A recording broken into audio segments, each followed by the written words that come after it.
In the world of political theater, few stages are as intense as a judicial confirmation hearing.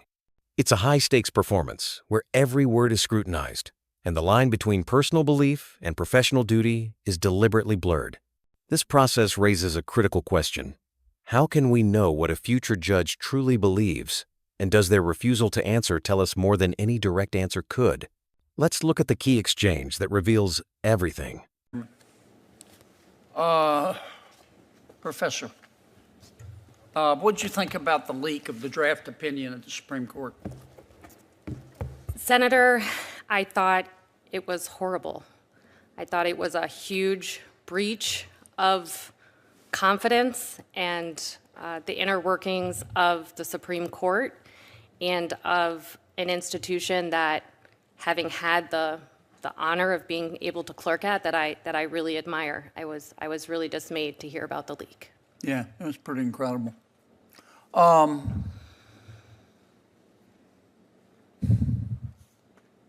What limitations on free speech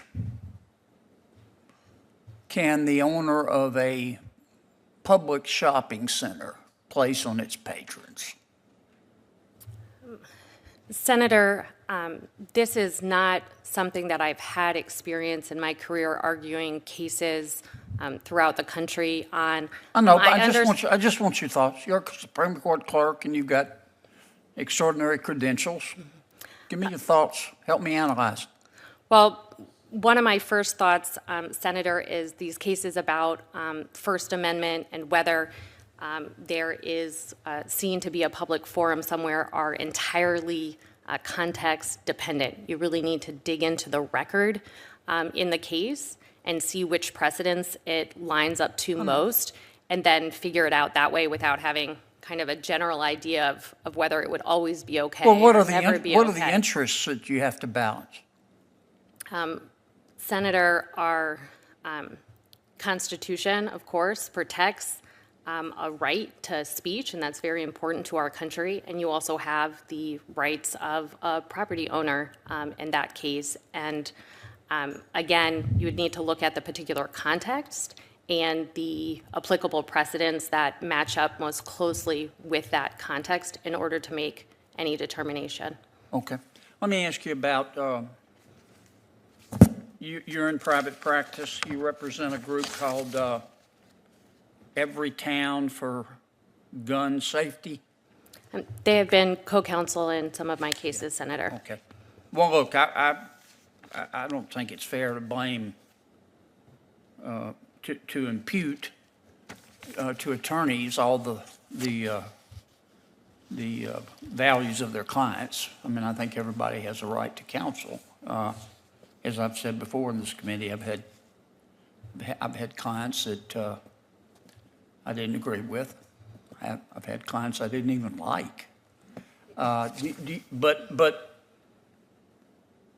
I'm human, you're human, we have personal opinions. Do you agree with the positions of Every Town for Gun Safety?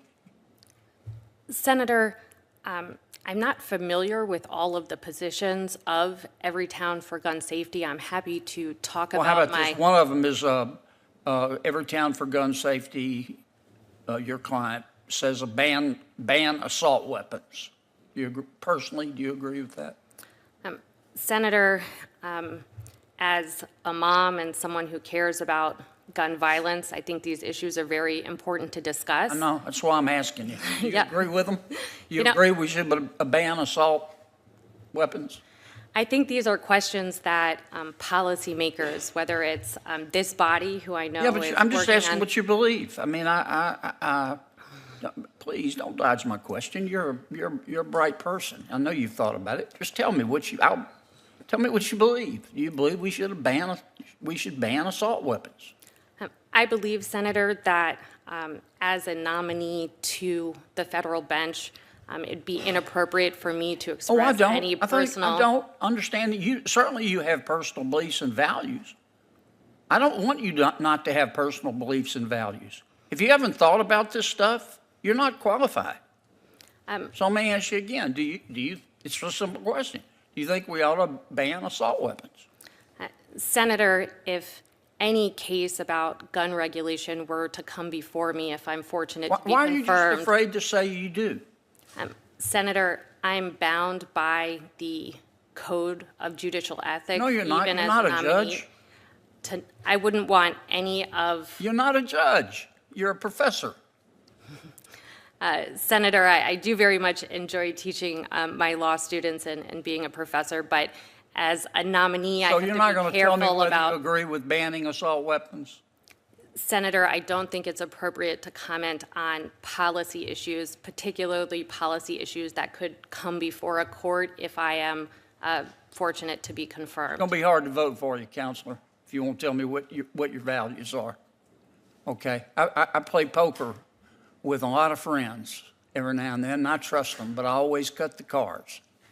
I'm not saying I don't trust you, but if you won't tell me what your values are, it's going to be hard to vote for you. And I don't think it. This was a masterclass in political strategy and judicial defense. Let's break down what really happened. The senator's line of questioning wasn't a random inquiry. It was a carefully constructed trap. He began by asking about the nominee's association with the gun safety group Every Town. When she confirms a professional connection, he immediately pivots to one of the group's most contentious policy positions, a ban on assault weapons.